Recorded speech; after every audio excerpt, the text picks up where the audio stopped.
Hello ସାଙ୍ଗମାନେ, ଜୟ ଜଗନ୍ନାଥ, ନମସ୍କାର। ଯେଉଁମାନେ ଫେସବୁକ୍ ପେଜ୍ ହଉ, ପ୍ରୋଫାଇଲ୍ ହଉ, ୟୁଟ୍ୟୁବ୍ ହଉରେ ମାନେ ଆମର କଣ୍ଟେଣ୍ଟ ପକାଇକି ଇନକମ୍ କରୁଛନ୍ତି, ସେମାନଙ୍କୁ ମୋର ଏତିକି ଅନୁରୋଧ, ସେମାନେ ମାନେ ଲୋକଙ୍କ ସମୟ ଲୋକ ଦେଉଛନ୍ତି, ଲୋକ ତାଙ୍କ ସମୟ ମୂଲ୍ୟବାନ ସମୟ ଦେଉଛନ୍ତି, ତାଦ୍ୱାରା ଏମାନେ ଇନକମ୍ କରୁଛନ୍ତି। ଆପଣ ଯେହେତୁ ଇନକମ୍ କରୁଛନ୍ତି, ଆପଣମାନଙ୍କୁ ଏତିକି ଅନୁରୋଧ, ଆପଣ କିଛି ସମାଜରେ ସେମାନଙ୍କର କିଛି ସମାଜରେ କେମିତି ସୁଧାର ହେବ ସେଇଭଳି କଣ୍ଟେଣ୍ଟ ଆପଣ କ୍ରିଏଟ୍ କରନ୍ତୁ। ଆପଣଙ୍କ ଘରକୁ କିଏ ଆସିଲା, ଆପଣଙ୍କ କୁଆଡ଼େ ବୁଲିବାକୁ ଗଲେ, ଆପଣଙ୍କ ଘରେ କ'ଣ ଆଜି ରୋଷେଇ ହେଇଛି, କିଏ କେମିତି ଛିଙ୍କିଲା, କିଏ କେମିତି କାଶିଲା, ସେ ଦେଖିବା ଦ୍ୱାରା ଲୋକଙ୍କର କ'ଣ ମଙ୍ଗଳ ସେଥିରେ ହେଉଛି, ସେଥିରେ ସମାଜରେ କ'ଣ ମଙ୍ଗଳ ହେଉଛି। ଆପଣ ଯେହେତୁ ଗୋଟେ ମାନେ ଇନକମ୍ କରୁଛନ୍ତି, ସେଥିରୁ ଯେଉଁମାନେ ଇନକମ୍ କରୁନାହାନ୍ତି ସେମାନେ ଯାହା ପକାଇଲେ କିଛି ଇଏ ନାହିଁ। ଆପଣମାନେ ଇନକମ୍ କରୁଛନ୍ତି ଯାହାଦ୍ୱାରା ଆପଣଙ୍କ ମାନେ ଲାଇଫଷ୍ଟାଇଲ୍ଠୁ ଆରମ୍ଭ କରିକି ସବୁ ଜିନିଷ ଆପଣ ଇଏ କରୁଛନ୍ତି, ସେମାନେ ସମାଜର ମଙ୍ଗଳ ପାଇଁ ଏବେ କାମ କରିବା କଥା। ଯେ ସମାଜରେ ଆମେ ଯେଉଁ ଜିନିଷଟା କହୁ ତାକୁ ସମାଜରେ ଗ୍ରହଣୀୟ, ସମାଜରେ ସେଥିରେ କ'ଣ ଉପକାର ହେବ କିମ୍ବା ଲୋକମାନଙ୍କର ସେଥିରେ ଡାଇରେକ୍ଟ କ'ଣ ଉପକୃତ ହେବ। ଲୋକମାନେ ତ ଦେଖୁଛନ୍ତି ତାଙ୍କର ଆପଣଙ୍କର ଉପକୃତ ହେଉଛନ୍ତି, କିନ୍ତୁ ଆପଣଙ୍କର କର୍ତ୍ତବ୍ୟ ଅଧିକା ଯେ ଆମେ ଯେଉଁଟା କରୁଛୁ ତା ଦ୍ୱାରା ସମାଜର ଲୋକମାନଙ୍କର କି ଯେକୌଣସି ଇଏର କୌଣସି ଇଏର ମଙ୍ଗଳ ହେବା ଦରକାର। ଆପଣ ଏମିତି ଇଏ ଯେଉଁ ବୁଲିବାକୁ ଗଲୁ, ଖାଇଲୁ, ଆମ ଘର କୁଣିଆ ଆଇଲେ, କିଏ କାନ୍ଦିଲା, କିଏ ଶୋଇଲା, ଶୀଘ୍ର ପକାଇବା ଦ୍ୱାରା ଆପଣଙ୍କର ତ ଇନକମ୍ ହେଉଛି, କିନ୍ତୁ ସମାଜର ଇଏର କ'ଣ ଇନକମ୍ ହେଉଛି।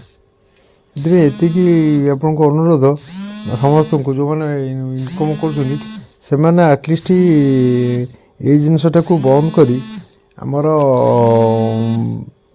ଯାହା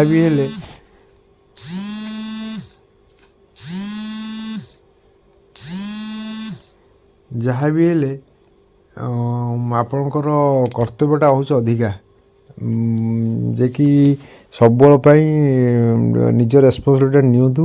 ଆଉ କିଛି ସମାଜର ମଙ୍ଗଳ ପାଇଁ କିଛି ବାର୍ତ୍ତା ହେଉ କିମ୍ବା ଯେକୌଣସି ଆପଣ ଯେଉଁଟା କରୁଛନ୍ତି, କାରଣ ଆପଣଙ୍କୁ ଯେହେତୁ ଆପଣ ଇନକମ୍ କରୁଛନ୍ତି ମାନେ ଆପଣଙ୍କର ପାଖାପାଖି ଫଲୋଅର୍ସ ଠିକ୍ ଠାକ୍ ଥିବେ, କିମ୍ବା ଆପଣଙ୍କୁ ଲୋକ ଫଲୋଅର୍ସ ଥିବାଟା କିଛି ନା, ଆପଣଙ୍କୁ ଲୋକ ଦେଖୁଥିବେ ଆପଣ କ'ଣ ପକାଉଛନ୍ତି। ସେଇଭଳି ଜିନିଷ କରନ୍ତୁ।